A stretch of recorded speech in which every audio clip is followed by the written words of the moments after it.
ভয় পাবেন না তো, ভাগাভাগি করবেন না তো, জাতপাতের নামে ভাগবেন না তো, সব হিন্দু এক হবেন তো, সব হিন্দু এক হবেন তো, सब आदिवासी एक हबें तो, बांटेंगे तो, एक रहेंगे तो, जात पात को करो विदाई, जात पात की करो विदाई, सब एक होते हबे।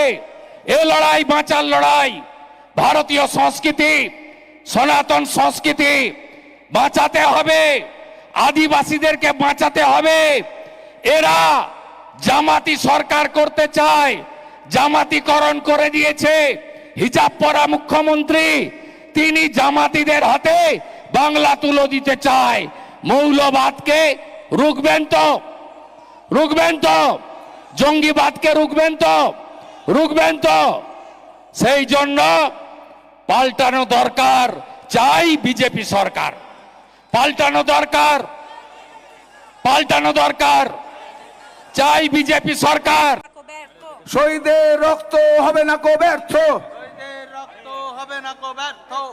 শহীদের রক্তে আপনারা স্বাগত করছেন আমাদের কার্যকর্তারা।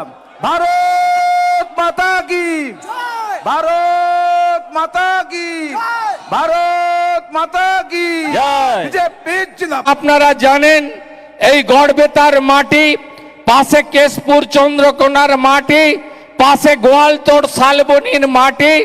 আপনারা জানেন যে তৃণমূল কংগ্রেসের যে 98তে প্রতিষ্ঠা হয়েছিল, সেই সময়কাল থেকে এখানে ভারতীয় জনতা পার্টি প্রধান রাজনৈতিক শক্তি ছিল।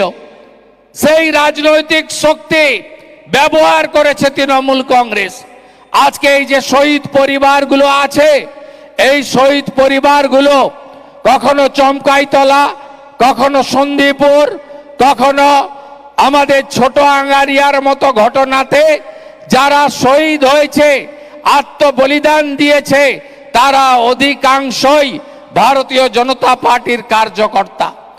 আমরা অনেক আশা নিয়ে 11 সালে পরিবর্তন এনেছিল বাংলার মানুষ, অনেক আশা নিয়ে, কিন্তু সেই পরিবর্তন আসল পরিবর্তন হয়নি। সেই পরিবর্তনে আমরা রঘু ডাকাতকে আমরা রঘু ডাকাতকে এনেছি, চোরেদেরকে তাড়িয়ে। আজকে এরা গোটা রাজ্যকে লুটপাট করে নিয়ে গেছে। তাই আমাদের বক্তব্য যে নতুন বোতল পুরনো মদ 11 সালে, আসল পরিবর্তন যদি আনতে হয় আগামী এপ্রিল মাসে যে বিধানসভার ভোট হতে চলেছে, এই নির্বাচনে ভারতীয় জনতা পার্টিকে আপনারা আনুন। মোদিজি যেদিন